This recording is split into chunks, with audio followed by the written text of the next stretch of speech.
You've tuned in to The Self Leader, a Peoplepreneur podcast. I'm Anks, founder, host, and self-leadership coach. Get ready to forge your path forward. What awaits is an extraordinary existence, all of which is possible through your personal leadership.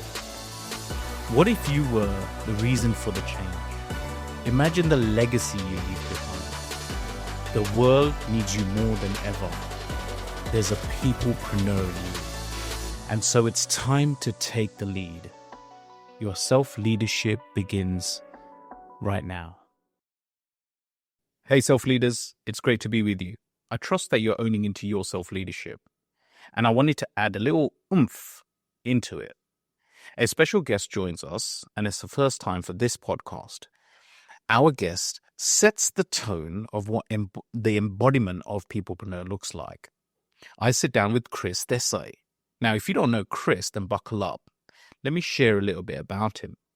Chris Desai is a renowned entrepreneur, philanthropist, and visionary from Leicester in the UK.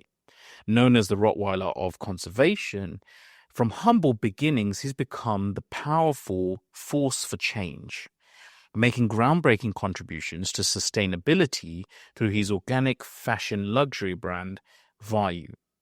Under his leadership, Vayu has become the second most ethical brand in the UK, with its products sold in over 633 stores worldwide. Chris has went on to establish Vayu Foundation, a registered non-profit dedicated to driving transformative global change. Through its groundbreaking initiatives, U-Ocean, U-Earth, and U-Humans, the foundation is tackling the planet's most urgent environmental and humanitarian challenges, ensuring a sustainable and thriving future for generations to come. Recently, recognized as one of 40 under 40 for Climate and Sustainable UK, top 100 global influential voices, Chris has been featured in Forbes, BBC News, and ITV, and many more.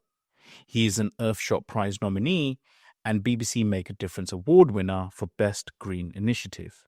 Now, today I sit down with him and we dive into his journey through his self-leadership, and we talk about his past trauma and how that led to purposeless pursuits. Through a path of redemption, Chris learns to forgive himself, and how a path of instability today creates profound stability and certainty. Serving humanity through his foundation, he aims to reinvent the way we see the world and each other. And as Chris describes it, seeing beyond the veil. This conversation isn't for everyone. It's for you, the one ready to take charge, to step up, to grow, to lead. Let's not waste it. Let's dive in. Welcome to The Self Leader, Chris. Oh, it's good to be here. Long time coming. I just want to start. I've told you this before we start this conversation, especially for the listeners here on this podcast. This isn't about how much of an impact you have. We're not looking at figures or anything, but this is more about you and the journey that you've taken. Yeah, 100%. Now, we met through a mutual friend, Yeah. Danny Gohill. And it's funny because me and Dan met through networking. And so over the years, we've had plenty of conversation, and he knows very much of what Peoplepreneur is and what I'm essentially trying to build here. And there was this one conversation that we were talking about. We were talking about Peoplepreneur, and then he says, hey, listen, I'm going to introduce you to someone I know. He was a school friend. I was like, oh, okay. And then he said, Chris. And when he said Chris, I didn't think of an Asian guy, right? It's Krishna. Is it Krishna? It's Krishna. Oh, wicked. Okay. And I was like, okay. And I was intrigued because he spoke a little bit about what you're doing. And I thought, oh, wow. He invited me because I think at the right time you were opening this office. He goes, do you want to come with me? And I was like, you sure I'm allowed to? He's like, yeah, it's all open. You could just come. So that's the first time I actually saw you. We shook hands and everything. For me, what was intriguing was just on our doorstep, we're 15 minutes away from each other. Yeah.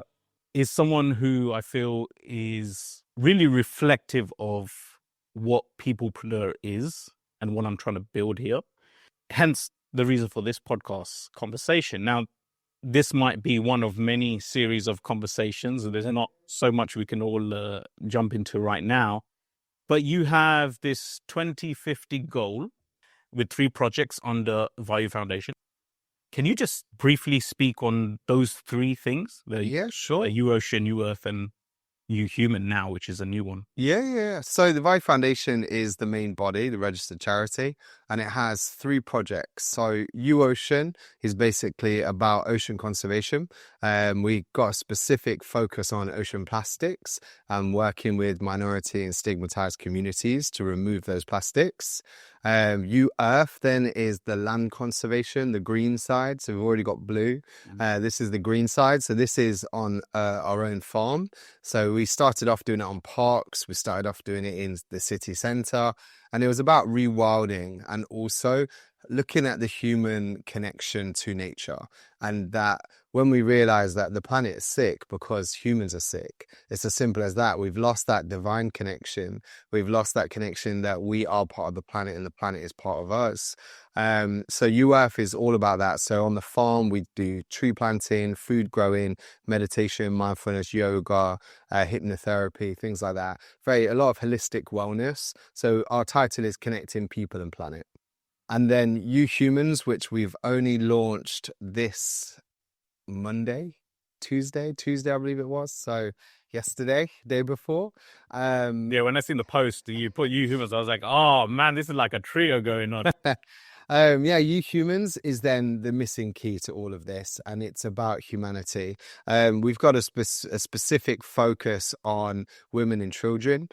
So our mission is to empower 1 million women and children by 2050, and that's looking at gender-based violence, discrimination, inequality, along with humanitarian aid, which links in with You Ocean and You Earth. So we've got the 3 projects: 1 blue, 1 green, 1 orange. That's it. The color-coded part, is that you, or is that... That is all me, because I'm like you. I'm from the branding background. Nice. But orange, the reason why we chose orange and not any other color for humans is that if you go around the world, and especially where our families are from, the soil is orange. It's rich orange dirt. And, people like monks and people like that wear orange. They actually used to dye their clothes with the soil. And it's basically, orange represents, that humans are the salt of the earth, and that, we are interconnected with conservation and all of this as well. And I think one of the biggest things we like to get through to the public in the charity is that we don't actually have an environmental crisis. We have a people crisis. That's the problem, because there's enough funds out there, there's enough people, there's enough technology to fix all our planetary issues, but we have a people crisis, a humanitarian crisis, because they choose not to. Whoa, Chris, that is... You got down to the main question. There's a question about that, and you nailed it. Part of the Peoplepreneur, we got this intrinsic goal of helping people get back onto that aligned path, to self-connect, to almost essentially do and be what you've done and are at the earliest part of their life, rather than waiting till life hits you. How do we open that blueprint? How do we get to that quicker, so we don't have to waste time, be misaligned, be misled, and that sort of stuff? So, but before we can jump into, you already given us a bit of a hint there, but the early journey of Chris. And so before conservation, let's have a conversation about you. And I want to take it back a little bit earlier, because the past is quite important here, and how it leads to where you are today. And so I've been stalking you a little bit on your website and just picking out words and seeing who is this person, right? One thing I noticed, you got a mixed background. Yeah. And you've put that on there. So there's a bit of India, Scotland, Germany, Caribbean. And so how did that, where is that background from? What is that? Yeah, 100%. I mean, it's a mix between my upbringing, my parents, my ethnicity, genealogy, things like that. So, and plus being born and raised in Leicester. Leicester is the multicultural spot of the United Kingdom, right? It's the melting pot. So myself, my dad came from Uganda, who was born and raised there. So he came in 1971. My mum's from England, but her background is Scottish and German with her parents. It's one of these things. And then I was raised in a Jamaican family. Oh, really? Yeah. What, here in the UK? In the UK, yeah. And I did actually then go abroad and live in the Caribbean. So my upbringing is very diverse. And I've never, because I'm mixed race, I've never seen myself as particularly one thing. And that I think that's been, when you're growing up, it's quite hard. It really is, because you kind of don't know who you are or where you belong. But I found as I've grown up, it's the biggest blessing you could ever have, because when you stop identifying yourself with something, you then identify with everything, and that brings unity. I always tell my kids, because we have them conversations, right? What am I? And I'm like, what do you mean, what am I? They're like, well, am I this? Am I? I say, look, you're a human being, right? You're a human being on planet Earth for now, right? So that's what you should identify yourself as. And even that, try go bigger. You're part of this universe. You're part of a cosmos. You are so much bigger than you could possibly imagine. And these small things that divide us, like race, religion, social class, things that seem so important to us, as you get older and as you travel, as you see the world, and as you start to detach from that materialism and detach from identifying with things, you really do see the bigger picture, and you see life for what it should be, that an ant has just an important role as a human, if not more important. And see, that sense of realization plays to your strength, I believe, because you're not bound by certain labels. There's more to us. And then, we were talking about before this show about the credibility that I've written down here, all these things that all these awards and everything. It's all great in for the society out there to perceive you in such a way.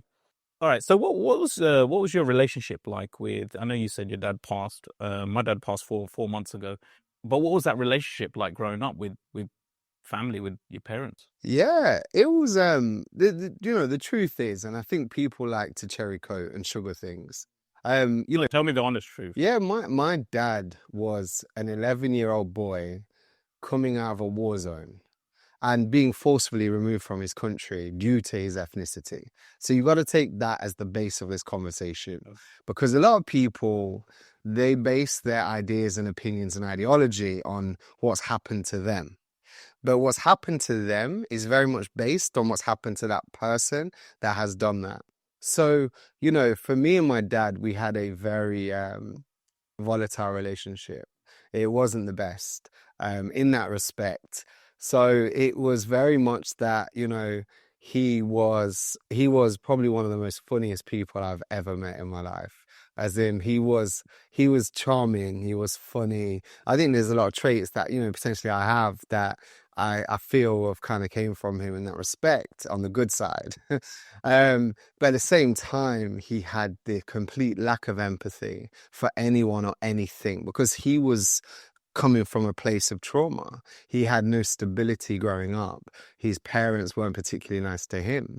So it was one of these things that he was reflecting his traumas onto us. And fortunately, I think spiritually developed enough to be able to see that from a young age. So I always gave him a bit of a wide berth, because I felt sorry for him in that respect. But at the same time, I still, kept myself propped up. It was one of those that I believed from a young age I could do anything. Not that I had anything. I mean, we was raised in a two up, two down. I was washed in a sink. We didn't have a bathtub. I'm from Highfields. So very much, I was dragged up in a lot of ways. My parents did the best for me, and, true respect to both of them. My dad grafted hard to provide for us, and my mom is a living legend. There's no. Well, compliments to them right now. Yeah. It's evident, right? Yeah, so hats off to them. But yeah, they were, not so much mom, but my dad, he was facing his own battles. And that ultimately led, to his detriment and to his own downfall, and to live a very unhappy, unfulfilled life. Can you give a couple of examples, or an example where we can? Yeah, 100%. So, I mean, he never went on holiday for 13 years whilst he had the ability to. He literally, his health deteriorated and he eventually died at a quite young age due to overworking and, these 20-hour days, 22-hour days, consistently not looking after his body and things like that, or his mind. And he suffered from those mental health problems as well. So it was very much that, I've seen good and bad examples growing up. But yeah, I think I was pretty much dragged up, but with love, because we had no money. We couldn't buy things. We weren't like the other kids where we were, which did have no influence on me, because, then when I hit 18, I said the only thing I want is stability, because I've never had stability, moving house, debt collectors, the whole kind of thing. For me, that was my trauma, because I got dragged into that. So I did, actually to an extent, just chase the money. And that's what got me into fashion. It's funny you say stability, and I guess because what you're doing right now is not very stable. It's far from that, right? It's 100%. So what was, as you were growing up, you said you were looked after by a family here, a Jamaican family, you said? That's my mom. My mom married. Oh, right, fine. Jamaican, yeah. What, during that time, what was some of your interests? Like, as a kid, you're growing up, you want to do so many things. Like, what were some of the things that you're looking at? And this was pre-fashion. Yeah. Pre-conservation, like, what was your mind hovering around? What were you thinking? Music, okay. So this is one thing that I think in Leicester, like Danny will probably know this. So I started music when I was 12 as a way to express myself, which ultimately got me signed to a big record label in London. Oh, wow. Okay. And that's what transitioned my music to like national, and what transitioned me to go to London. I got signed by a big label and I went on tour. And I used to tour with people like Wretch 32 and Roll Deep, and music was my life. Music was everything to me, because I found an expression, a pathway to express myself. I was a very angry young man. Yeah, I was going to ask what you were trying to express. Yeah, just, I was just angry at the world. I think I was angry at my family to an extent. And that kind of came out though by me doing positive music, because I always made music that was always to positively influence someone, because I wish there were tracks out there when I was young that wasn't telling me to go for gold chains and Bentleys and stuff like that. Everything I've got now. Not really. Joke. I wanted to put positive music that was spiritual. So a lot of my tracks had a spiritual inkling to the music, but within a commercial setting. So is this the bit where you're going to be singing now? Not just here. Are you going to rap a few lines? No. My last song, I put a song out, honestly, about 2 years ago. Oh, did you? Just for fun, not on a commercial thing, didn't put my face behind it or anything like that. But it was a really good song called Hell and Back, and that was with Lady Leisha. Is that still available to listen to? I'll listen to it. I didn't know. I don't talk about it. But maybe that might be a good a channel for what you're trying to do, to bring more. No, it's not. Sponsors? It's not for that. It's not for the money. It's purely because I like creating. It's not. It's not so much for the money. I mean it in the sense to allow more contribution to happen. No, I don't want it for that. I think this is my contribution to the world. Not, I don't need them to contribute back. This is my expression to the world, to speak to people's hearts about that they're more than what they see on the face level, that we're not just this body, we're not just this flesh that we see. This is Maya. This is a lila, right? This is a play. Yes. So at the end of the day, that's my gift to the world, that would hopefully people can listen to that music. So you're basically trying to unravel that Maya that is filtered on our eyes by society and the dunya. Yeah. So let's talk about your mom for a second. Seafarer, is that right? Yeah, my mom's a And you said she traveled a lot by sea when she was younger. Or what was she doing? She was traveling a place, or she was just enjoying life on marine? My granddad was a sailor, yes, who taught my mom to sail, and then my mom taught me to sail. So I'm a third generation seafarer. They always stuck to small boats. They had like dinghies and little ribs and stuff. But I took it one step further, and I went into commercial boats. Okay. And got my yacht master. You wrote she felt at home there. Yeah. That's where she felt. And she passed on, and it quotes, love and connection. 100%. So part A to the question I have is, What do you believe she felt she was being close to when she was at the sea? I don't think it's the feeling of being close to anything. I think it's the opposite of that. I think to an extent, being on the ocean is actually feeling completely disconnected. I think she found freedom being by the sea. I think she found space to breathe, because on her side of the story, my mom and dad had my brother when they had just got together, and they both got kicked out their families because of their races. So it was one of those things that there's this interracial couple that is hated by both sides of their family, the people of color side and the white side. So they had it tough themselves. So I think that my mom found, by being by the ocean and things like that, it allowed her that space to breathe where she didn't feel labeled. Because you got to think in the late 19, what would it be? Yeah, late 1970s, early 80s. My brother was born in 81. You've got to think, 1981 in Leicester is not the Leicester we know today. We're talking NF, the National Front. We're talking, the kind of people like Rivers of Blood, Enoch Powell. We're talking the Skinheads. We're talking Hell's Angels we had in Leicester. Like, the stories they tell me, like people used to look at my mom and then look in the pushchair and see me and my brothers and spit on the floor. Oh, wow. Like where she sees mixed race kids, like they'll see my dad and they'll try to attack my dad. So it's one of these things that, Leicester was a very racist place back in the day. It's came leaps and bounds, and now we are the pinnacle of diversity, which thanks to our parents' generation for being able to stand up to that fascism, And so that going back to the sea brought a sense of escape there, a bit of freedom that, like you said. What do you believe is passed on to you then? I think because it's different generation now. 100%. What is that loving connection for you now then? For me, was my mom taking me. We're from Leicester, right? So we're the furthest place in the United Kingdom from the ocean. Did you know that? We are actually the furthest. You never thought about it. Yeah, you can't physically get further from the ocean than smack bang in the city centre of Leicester, right? So I think that, it's one of those what you've not got, you want, right? The grass is greener on the other side. And, the sea is bluer on the other side. And my mum basically used to take me to walk down Bradgate Park, and then down to rivers, down to the canals. And then my first ever sailing lesson was at Market Bosworth Water Centre, the lake that they've got there, Bos Water Trust. And, I just got on the water and I went, what is this? Being from tower blocks and concrete gardens to seeing this, how, basically how the other side live. She'd saved up, it wasn't too pricey, but it was still expensive for us. And, she'd saved up the money to put me through my first sailing lesson. And to me, when I got on that water, you tell me what it was, but instantly I just fell in love.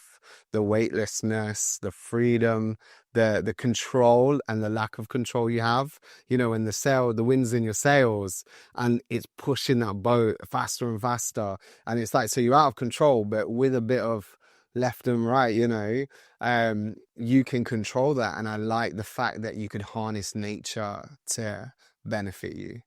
Was your mum usually the captain of the ship when she was with you, or was that just purely the lessons that you were learning while you were there? My mom's one of the most strongest women I know. So I think she had to become a captain in that respect because, as well, my dad used to work abroad for 6 months at a time. So I didn't see him growing up a lot of the time. So she had to become a captain and a single woman, basically with 3 kids, trying to raise her, 3 boys. I think any woman out there that has a child and that's raising them on their own is an absolute superhero. Absolutely. And so I'm trying to we're working towards this moment where you had the moment, you call it. Oh, right? please. Yeah. No, I think it's good. I like to call it the realization. Okay. And I think I've had one of those, which is why it's a very important piece to this whole thing. So you shifted from, in terms of your focus and attention, from sea to land, right? And that's pun intended, right? And you shifted, right? What shifted you into the fashion? I'm guessing it came after that. You got into the fashion side of it? No, so fashion was my first job. I mean, being on the water was my passion. It wasn't a job. And it was a passion that I rarely got to fulfill, right? Yeah. So no, I basically, as I was saying earlier, my music took me to London. I got signed, and then during my music, I realized, oh my gosh, I won't mention the label, but I was signed to one of the biggest labels in the UK. And I realized that, wow, I am losing money here. No one's making money, right? And a lot of people don't know about young artists that a lot of the time these contracts are really not favored in your direction. So out of £300,000, you'll end up owing 50 grand. Oh, wow. Okay. So do you know what I mean? So I realized what I started doing is I started printing. I made a brand, because I was like drawing and stuff. Vayu? I made it. No. Well before that. Oh, wow. Okay. I made a brand for my music, and I started selling it when I was on tour. And I was making money from it. And I started making more money from selling T-shirts in the VIP booth, right? Which no other artist would do. Everyone wants to sign autographs and take pictures with girls. And for me, I was about my money. So I was selling T-shirts, £20 a pop, if you want a signature, do you know what I mean? And from that, got me into fashion. So when I left the label, because I realized that they were turning my complete freedom and passion into something I didn't want it to be. Right. And to speak about things I don't want to speak about, and to, to kind of feed the beast. And I didn't want to do it. So I decided to leave, and had this fashion brand, and I kind of went, what do I do? And then through a friend of a friend, I got introduced to these people that wanted to start a fashion company, and they said, look, you're already selling a brand, you know how to design, you know about fabrics, and my dad was in textiles, right? Could you help us? And that was it. That started my 10-year fashion career. And then there was something missing, right? From what I'm reading. So that 10-year in fashion sounds great. Sounds amazing. It was. Yeah. From what you're saying, is like, I'm just thinking, I'm intrigued now. What are we doing here? What's wrong with this space? No, I think it's on point. Yeah, I thought so. But in today's society, Chris, Yeah, that is all favorable. It's all the fancy things that are nice. It's harder to tell someone to take the right path. 100%. Because wrong is easier. Easy. The road is wide to hell. Absolutely. And so it meant that 10 year, and I'm just going based on what I've sort of researched. What was missing? Because you say there was a sense of purposelessness. Yeah. And things were meaningless. Yeah. And it got meaningless. Like, take me there. What was missing? So imagine I'm now an art director of the third largest supplier manufacturer in the UK. And we built it from scratch. And we've got, 45-man design team, girls, boys, men's, women's, graphic license, brands, the whole thing. And I'm traveling, I'm on planes probably 3 times a week. I'm traveling the world. I'm living in central London. I'm on a big boy wage. And you know what? I did everything to get stability, right? Because that's what I didn't have growing up. And I say this to everyone, that I wish everyone gets the opportunity to get rich, because they will realize the moment they get rich, it was never what they wanted in the first place. It honestly, that's the truth. It's, money can bring a certain level of comfort and joy. And after that comfort and joy, it brings absolute misery. It brings insecurity. It brings all of these things. And I've been fortunate in my life to speak with not just millionaires, but even billionaires. And I remember listening to a conversation, right, that there was a friend of mine who's a millionaire, and he was speaking to a billionaire, right, who's a friend of his. And he said, what do I need to do to get to your level? And I remember this guy, and once again, I'm not mentioning names, he turned around and he looked at my friend and he just said, this is never, ever, ever what you want to do or be. He said, trust me. He said, you're asking me, how do I get to be a billionaire? He said, I wish I never had the money in the first place. He said, my life's hell. He said, I would never wish to be this rich upon anyone. He said, this happened naturally because of decisions I made and a bit of fortune, right? Like favor and luck. He said, but it's horrible. He said, you can't walk the streets. You can't go to the shop. You can't order a takeaway under your name. He said, you can't just go to Asda or Tesco or Sainsbury's. He goes, you can't just, if someone's, on the side of the road and they've broke down, you couldn't stop your car. He's like, everyone you think is out to get you, and half the time they are. And he said, I would never wish to be a billionaire upon anyone. And that's what, obviously I never got to that kind of stage, but I had enough money that I was secure. And I realized that in all of this, everyone was saying, oh, this company, this art director taking over the industry. I had the title Rottweiler, right? Because I was so fierce in my negotiations, and I brought that across now to the charity. But I had no friends, no real friends, only friends that had money and they did things with money. Do you know what I mean? That would like events and whatever it is. And I realized I don't have any good friends. My health's going downhill. Like I was sleeping 2-3 hours a day. I was living opposite our office, so I could open up at 5-6 in the morning and I would leave at midnight or 1 or 2 in the morning. And I just looked at myself and I said, I'm never going to be like my dad. I'm not doing to myself what he did to himself. And that was it. I had no purpose apart from money, success, orders. And that was it. And I truly, truly felt like I had betrayed my inner calling, betrayed my mom, because my mom's always told me, she's like, money don't matter. Never ever prioritize it. Just be happy and healthy. And she, to this day, is exactly the same. She's still doing amazing, amazing work. Man, she must be proud of what you've done so far. I hope so. I think so. She tells me so. But yeah, so that's what it was. It was just becoming secure made me realize it was everything that I never truly wanted. So let me ask you, I've got a thought on this. I just want to get your perspective. I completely believe the sentiment you said. Everyone needs to be successful. Everyone needs to move. Everything that they ever wished and desired, to know that it's not there. Yeah. Should they walk that path to gain that understanding? Because the nature in which we're trying to build here in Peoplepreneur is, how can I take what you've got, what I feel as if I have, and apply it to someone so that that sentiment doesn't execute as such. Can I ask you a question? Yeah, no. You see the deer on the table. Put your finger in the flame. Put my finger. In the flame. No, hold it in there. No, I can't hold it in there. Why? Because it'll burn. There you go. So do you not need to walk the path to learn? Unless you get burned by fire, how are you ever going to know not to touch it, right? I think it's very easy and idealistic to say to people, you should be a 6-figure heart. You should be young and humane, right? I'm quoting your hats, right? Yeah, man. Right? It's very easy to say that. And, looking at my own life, being raised in a tiny little apartment, a little house, having no food in the cupboards and things like that, having not like the nice shoes for school, having my hand-me-downs from my 2 brothers, which are like, 7 years older than me, right? It's down to my knees. Having that, tell someone like that who can't afford to eat or to live properly, oh, you should be sustainable, you should be humane, you should be thinking about people. It's very hard. Yeah, that's truth. So I think in an ideal world, and I think for people that it's like Maslow's hierarchy, people that have attained a certain level of stability, it's easier to go down this peoplepreneur route.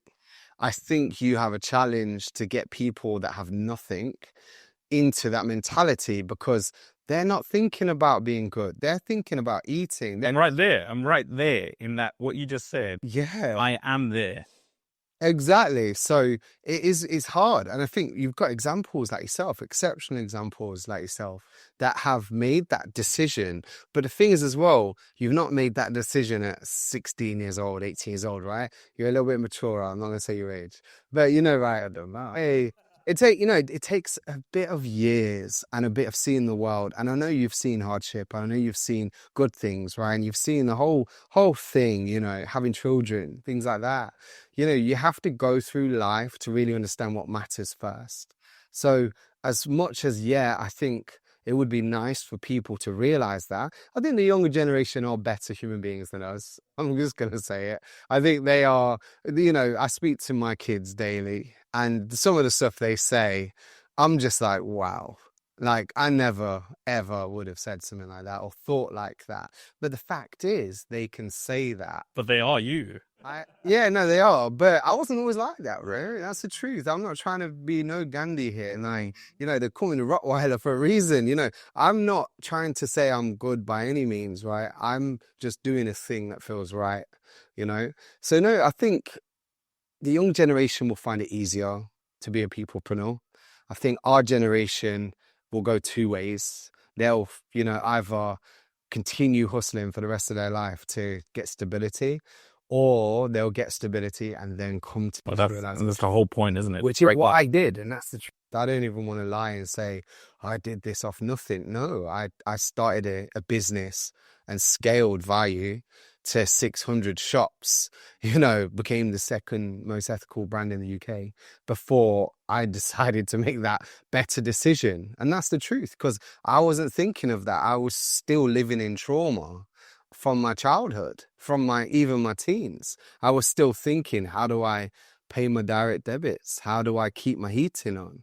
And that's unfortunately, and just the truth about it, that you need to be stable a lot of the time for you to think bigger than yourself, So let's go back to that moment then, because then we're veering to that.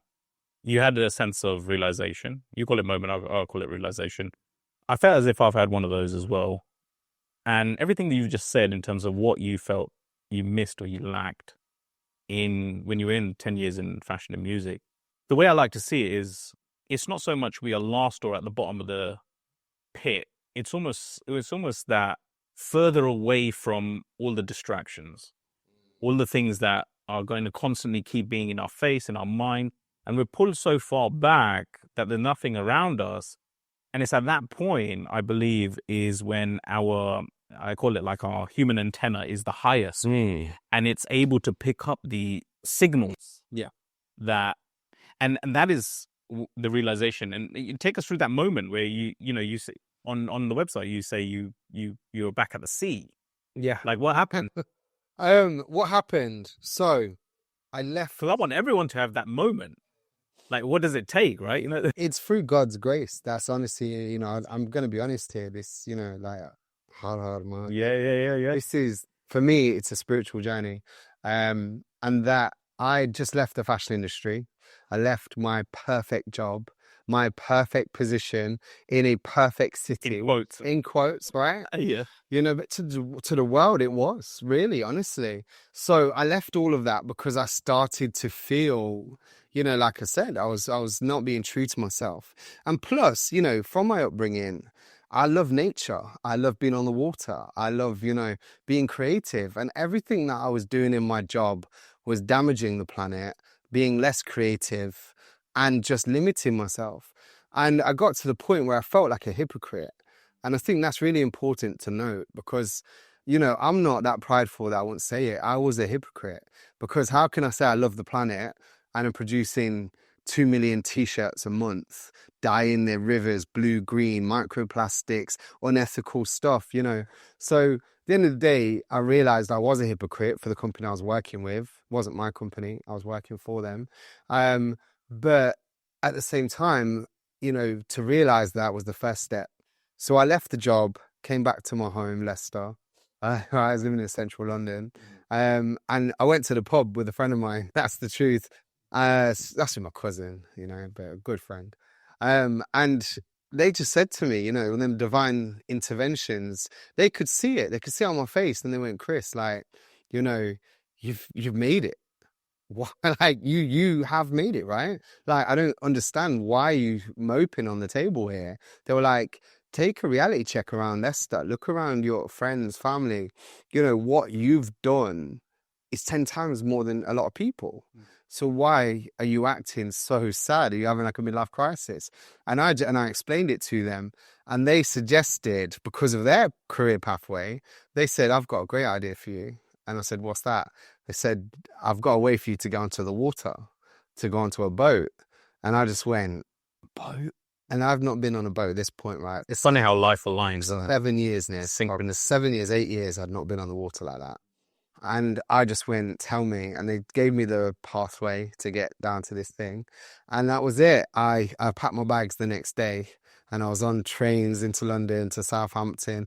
And I went over to the Isle of Wight, which is, mate, God's waiting room. I mean, it's an interesting place, a beautiful place, but very, very interesting to live there. And that was it. I ended up on a boat for 6 months, a sailing yacht, and I was learning to sail and You're living on the boat. living on the boat. Oh, wow. And when I say boat, right, this sounds really nice. This was a floating bathtub, a moldy Big boat. It reminds me of those. No, but this is a You've seen the movies. 51 feet. Oh, wow. boat, a big boat. But And whose boat was that? it was this a training school that I went to, and yeah, I lived on the boat for 6 months, and I did 4,000 miles. And during that time, while I was at sea, living in a sleeping bag out of one rucksack, no phone, no laptop, I just left the world behind. Because you know what, Anks, I think this is once again another truthful statement, and I'm not ashamed to say it. Due to all of that building myself up, yeah, that from that place of trauma, from that place that I wanted to secure myself, unintentionally, I had put layers and layers of bullshit on myself. I had told myself all of these things. I have told myself, it's like you tell yourself all these things that you're this, you're that, good things, right?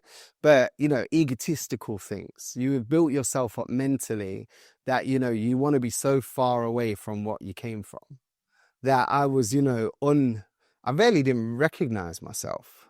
And being on the boat was that 6 months of not dressing in a 3-piece suit every day, not having that Mont Blanc pen, not having those nice things, but literally in a pair of jogging bottoms, sailing boots, woolly hat, and loads of layers, living. And I really had to refine myself and ask for forgiveness from the universe. I think the biggest thing, I had to forgive myself. That was one of the things that I had lied to myself for so long, that I'd created this story that even I believed, and as I believed, I became. So yeah, it was a path of redemption. It was a path of forgiving myself, a path of forgiving my past, and really just saying, you know what, let's just settle all debts. Let's just start fresh with me, like looking at a zindagi, like life, just saying, you know what, life's open to me. Life's fresh. I can, it's not one day. This is day one. And it was day one for me when I got on that boat. It was a new lease of life. And it took 6 months of meditation, fasting, unintentional fasting as well, because we just never stopped to get food. All these different things. And I didn't used to eat what they used to cook. It was awful. But yeah, I had this moment on the boat that changed my life completely. And that moment to this day, once again, I cannot ever take credit for it. It's not something that I did. It's not something that I could tell anyone else how to go and do it. And I always say that moment to me was brought to me through God's grace. Well, I mean, you speak of it in more of a physical sense, to exactly what I was saying in terms of that being so far away from all distractions. No, I love it. And so is that after that moment, that's when Vayu Foundation? Yeah. That was Vayu. Oh, so after that was Vayu Foundation. Yeah, right. So Vayu launched, and then 2.5 years after Vayu launched, the Vayu Foundation launched. So tell me about Vayu. What is that? Like, I understand it. Right? We have a certain cultural resonance here. For someone who's listening, what is Vayu? Vayu is my clothing brand, but Vayu Deva is the god of the wind. So he basically, when you say wind as well, this to try and break this down to unpack it, it's not just the wind in I don't know if you'd call it Hinduism or Ayurveda. We call energy like prana, right? Yep. But you have certain energies in you. So the Vayu prana is like the breath. Yep. Yeah. So it's very much like, that's the easiest way to explain it, that Vayu is the breath within you. And for me, that day sitting on that boat, meditating with the wind blowing in my face, Vayu was bathing me in his glory. And I just, had that moment where I just went, wow, this is the word I kept seeing in my mind. It's the word I can hear being resonated in my head. And I didn't know what it meant. I actually generally, like, as in, you kind of know, ask most Hindus, Vayu, they're not kind of like, do you mean the wind? But I didn't realize they deified Vayu as Vayu Deva. And that was it. That's where I got the name from. And during lots of research, then I realized, oh my gosh, I've had this vision, this voice in my mind of the word Vayu, and now I know that it's the god of the wind. And honestly, that's what I mean. Like, you can't make that up. I really felt it was a divine moment that was gifted to me. No, I think I love the significance of it because we believe in Hinduism.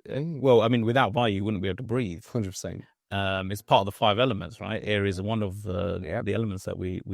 But it's quite synonymous because what you're doing right now is almost bringing new breath and new life to people in some sense, and it's powerful in that way. And there's this one quote that you wrote. I looked on the social media, and I think it's really important. And I just wanted to ask whether that's still the case, and you're instilling it here. Probably is, but you wrote a path beyond the veil of existence. Yeah. Right. Really powerful. Yeah. And it's something that people, as Peoplepreneur, this is one thing that I completely agree on. Is it relevant to the foundation that you're building? So the foundation is non-religious, right? Just to state that. Yep. We're an environmental and humanitarian aid foundation. But I think when you look at, to see beyond this veil of existence, I think that's a definition that it's an ethos that we stand by. Because what that ethos means is to see beyond the stigmatization that people are given, to see beyond people's race, to see beyond people's gender, to see beyond people's countries, to see beyond people's religion. That's what it means. It's the embodiment of seeing that everyone, there is a face, a name, and a voice behind everyone. There's a story. And I think that's what we embody at the charity, that we work with people. We don't work with types. It goes back to that filter that you're saying. You're right, that Maya. We call it Maya. Yeah. It's the filter that the illusion. It's illusion, yes. Yeah, so that's what that saying means, that it means that we work with everyone, that this charity is for the benefit of the public, and that public can include all peoples. Yeah, my next question was, what should it mean for people? And there you go, you've answered it. And so, so the first project, which I feel is probably going to be the most close to heart, which is the U Ocean, right? That's where you started, before U Earth and U Human. And that's a journey where you can look at it from transformational journey, one for you and what you're trying to create in the world, a journey of action and hope, especially globally when you're trying to combat pollution, plastics, empower people. In that 2050 goal, because you spread that now, three projects, quite a big goal. It is. This is just a little quick metric, just out of your mind. What percentage are we in terms of achieving that 2050 goal?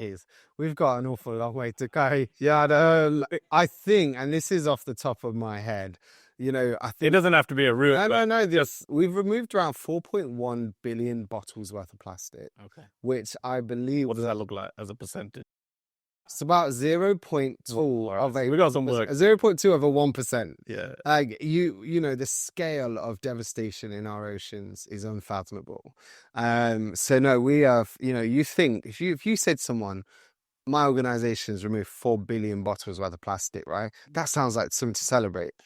There is nothing to celebrate when you put it down to we're less than half of a 1%, right, of our goal. So no. Well, it speaks to how deprived we are as people. 100%.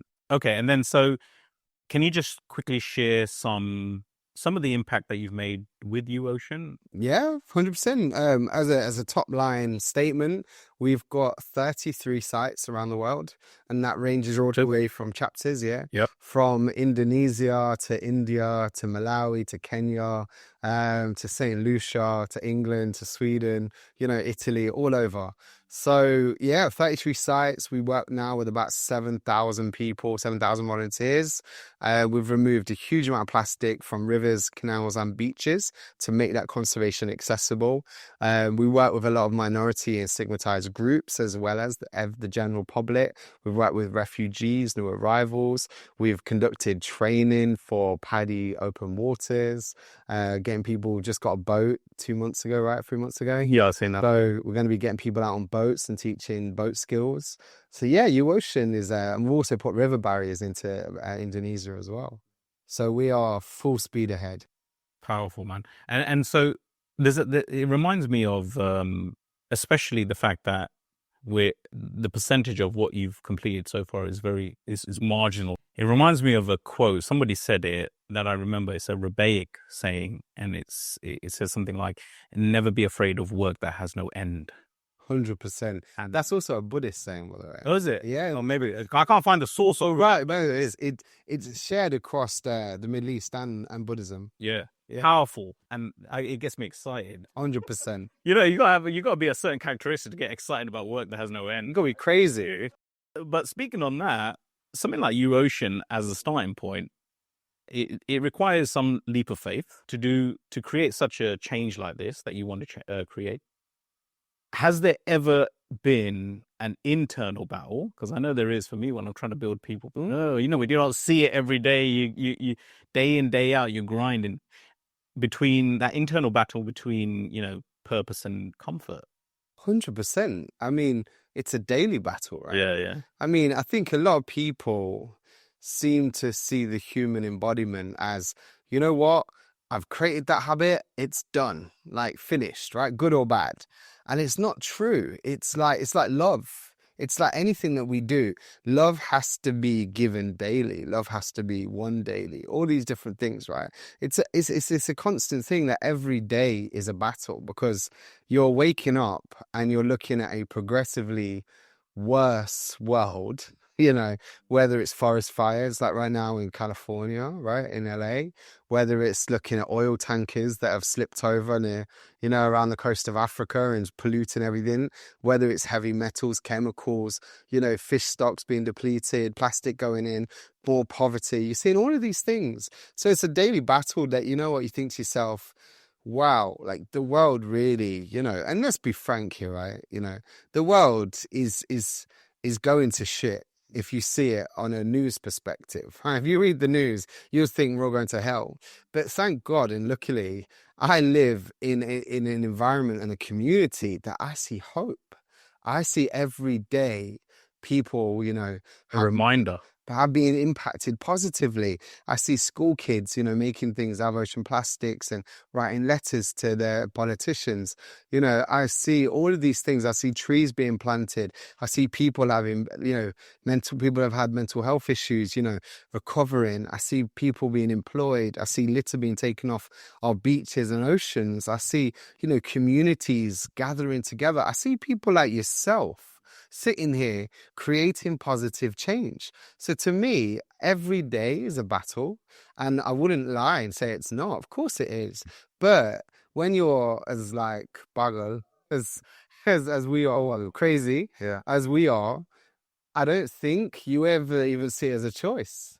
You know, yeah, it's about being real and saying, wow, you know, I do need comfort. I do need to do these things. But we are both on narratives and paths that are very uncomfortable, working in very uncomfortable situations.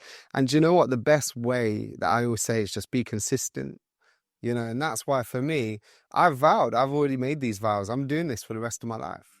You know, it's funny. It's funny you say that. It is what it is. Because, like, I don't know what it is, but I love the challenge.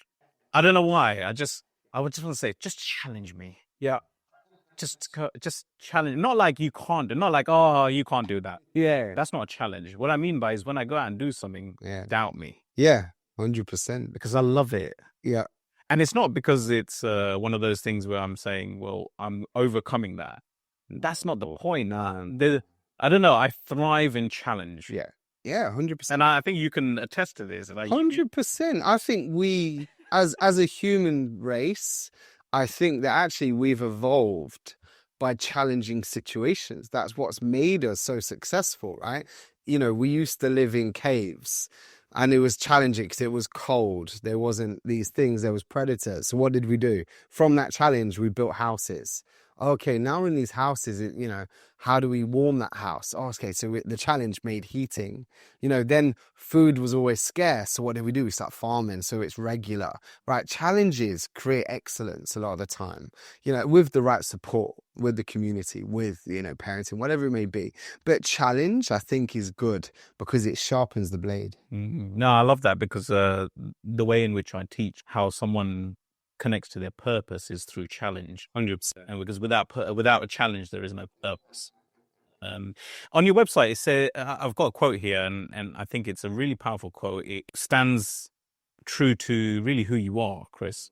And you wrote, and I'm just going to read it out for the listeners, you wrote, "I'm deeply humbled by the privilege to serve both our planet and its people every single day. This responsibility fills me with gratitude, guiding my actions towards creating a better sustainable future." Now, the reason why that stood out for me is because I know I'm dealing with someone who's self-certified, someone who is truly a self-leader in your own right. And there's truth to these words in three ways. And I want to pick out three things out of this. First one is the privilege to serve. Second one is responsibility. Yep. And third one is gratitude guiding your actions. And so the privilege, just breaking these down a little bit more, the privilege to serve, it can sound like you're being selected. When you say, I have the privilege to, it's almost like you're selected. It's a duty. 100%. Some sort of honor, right? Yeah. You're someone who recognizes the opportunity, and that privilege is serving something larger than you. Yeah. What is that sense of privilege and to you, and what does it mean? I think you hit the nail on the head there. That privilege is having the opportunity and the capacity to be able to lead this movement, to be able to cause positive change, because a lot of people in life don't have the opportunity, ever, or have the capacity to make their own opportunity, which I did. I never had anything handed to me on a silver spoon. I fought and worked hard for everything I've got. So I basically have the capacity to work hard, which brought me the privilege. And it is when you see these people in these communities that I work with, it is a privilege. These are some of the most underserved communities in the UK. These are some of the most underserved communities in this city.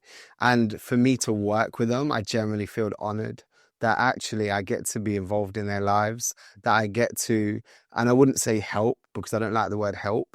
I get to empower them because I'm giving them the resources or the skills or the access for them to help themselves, so it is a privilege. It's a massive privilege. And then number two, responsibility. And a lot of the times when people use the word responsibility, I don't like the connotation built around responsibility because they feel as if it's a sense of burden, right? My responsibility, there's weight to it. Yeah, 100%. And yeah, I like to see it more as, you probably know, the ability to respond. Yeah. A sense of awareness, a sense of self-awareness is key to that. Otherwise, you can't respond. You don't have the 100% an increased sense of responsibility. What do you think today, especially while you're trying to encourage all these people and empower these people, what do you think is stopping people from fully embracing that responsibility to respond to the challenges and awareness through their actions in their life? Yeah, I think it kind of goes back to what we said earlier about like Maslow's hierarchy. I think their financial situations, I think their social situations, their social settings is what can hinder them. I mean, if you look even in our communities, right? If someone picked up a piece of rubbish off the floor, right? Or if they talk about someone who litter picks in India, right?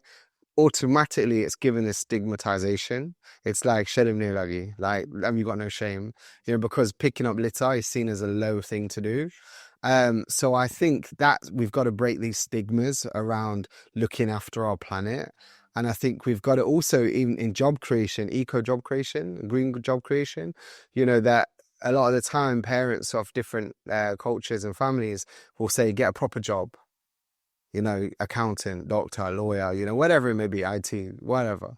But the fact is they still don't see conservation or looking after our planet as a proper job, as a respectable job. So there's another stigma there. Well, there's a framing there, and there's benefit. What are you gaining at? Yeah, there you go. Being a podcast host, right? It's not in the list. These are brave decisions that you've had to make against families and communities' expectations. So that's what I think about responsibility. Responsibility is saying I'm not responsible to these people. I'm responsible to the people I want to serve and the community and people that are isolated, people that are underserved. So that's where responsibility comes in. That responsibility is a bit like accountability.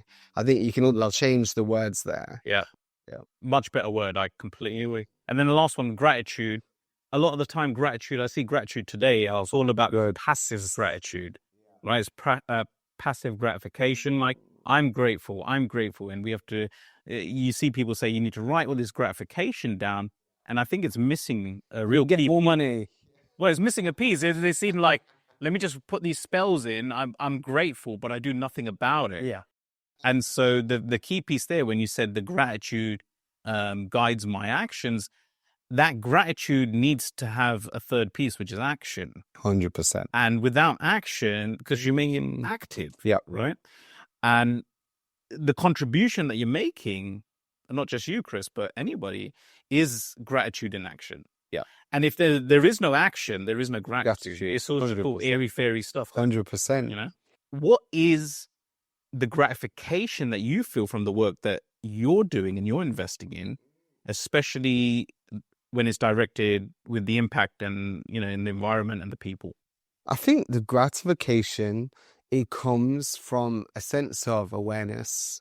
So when you're aware that there is no difference between the water in the ocean or the water in the rivers or the water in your tap or the 70% of your body that is made from water, when you see that and you're aware, the gratification comes because, by picking that piece of plastic out of the water, I've helped heal my own body. When you see by, organic farming, planting trees, you're breathing air. I'm grateful for that air. It brings gratitude. So I think a lot of the time when I say gratitude guides my actions, it's with that self-awareness that there is no you or I or he or them or whatever, right? I think if you on a final note for that, I think if you take the word like namaste, right? What does namaste mean? When you break it down, it means my soul recognizes your soul. That there is no difference between us, right? We're all one energy. Take religion out of it, but just energy. So I think gratitude comes from realizing that by helping the planet, you're helping yourself. And by helping the planet, you're helping others. Because there is no you and I. There is only one energy. Take the Rastafarianism statement, I and I. That's what I got raised with, I and I, always I and I. What does I and I means? It means that there's no you and me. It's just the I. It's just one. Okay, so from you ocean, you earth, you human, all three pieced together, what is the bigger play here? Do you know what? Like you said with that statement, right? Work without an end. Yeah. I don't think there is a play here. I tell you why. Because I love the tangible aspect of what you're doing, and that's the change that you bring in. Because change in itself is daunting. Yeah. Like, we don't like to change ourselves, let alone Chris creating this massive charity and trying to change the world. And so that is daunting. And so the tangible aspect of, you starting off picking plastic and eventually creating this, and now you do you earth and you human. All of that is essentially what I call permission slips. They're permissions. They're allowing ourselves I now have a permission to go and do so. So these are just expressions, I call it, right? And it's a byproduct. These are just byproducts of a deeper rooted problem. And so I'm asking you, what is that? Because that bigger play is really solving a deeper rooted problem here. And it's what I'm trying to do with Peoplepreneur. As much as for Peoplepreneur, the deeper rooted problem, what I've realized is misdirection. We're unable to self-direct. What is that for you? I think it's to make it tangible, right? And to give it some sort of, depth to it. I think it's very much that it's not about a permission slip. I don't think it's about just the tangible actions, right? But I think what the Vayu Foundation stands for And you said it at the play that it's got, right? I think what the Vayu Foundation stands for is about reinventing the way that we see the world. And it's about reinventing the way we see each other. I think it's a new way of thinking. And that's what I mean, that it has actions attached to it.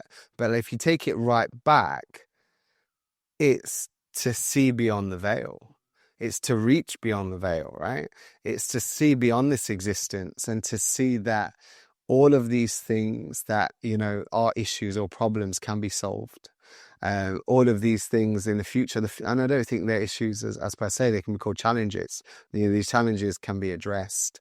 And if you go right down into the depth of it, and this would probably be the final note on that, is that someone asked me the other week, they said, all of these environmental crises and challenges that we have, etc., they're environmental, and how does that affect business and how does business affect them, blah, blah, blah. And I just said, stop. And I said, I'm going to say something here, right? Stop, mate. Yeah. Short him up. So, no. I said, I love it. I said, stop. I said, look, we don't have an environmental crisis, right? Well, you're going on to something. Hopefully, you're going to get. I know. Let me tell you. I know you know what I'm going to say. Yeah. I think I know. I said, because we can solve these problems, right? I said, all of these things start with human decision and human choice. There's enough money out there. There's enough resources. There is enough people. There is enough everything for us to live. All of us live. All 7-8 billion people in the planet. Us all to live beautifully, right? But the thing that is missing there is the human consciousness and the human mind. I'm going to shake your hands for that, because that's exactly that's why I built Peoplepreneur.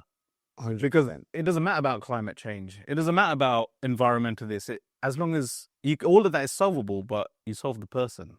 All of that has happened because the problem then exists within the people. Yes. So you need to peoplepreneur it out. That's it. All right. So as we close up, I'm conscious of your time, man. I know you'd like this because I love it. Gandhi's saying, the best way to find yourself is to lose yourself in the service of others. 100%. How do people get involved? Go onto our website or Instagram or Facebook, but you can search Vayu Foundation. The website is vayufoundation.org. That's VAYYU Foundation. Or you can check our projects out individually. If you want to have a look at one in your city, it's the letter U, then Ocean, and the city after it. So U Ocean Leicester, U Ocean Birmingham, U Ocean Nottingham, London, wherever. We've got 18 sites in the UK. And we would love you to join us, to volunteer with us. And do you know what? Come be part of the family. Thanks for listening. You've tuned in to the Self Leader podcast. Follow us, rate and review our episodes, because together we can build a more connected and fulfilled world. Anks here. Until we meet again, self-lead or inevitably be misled.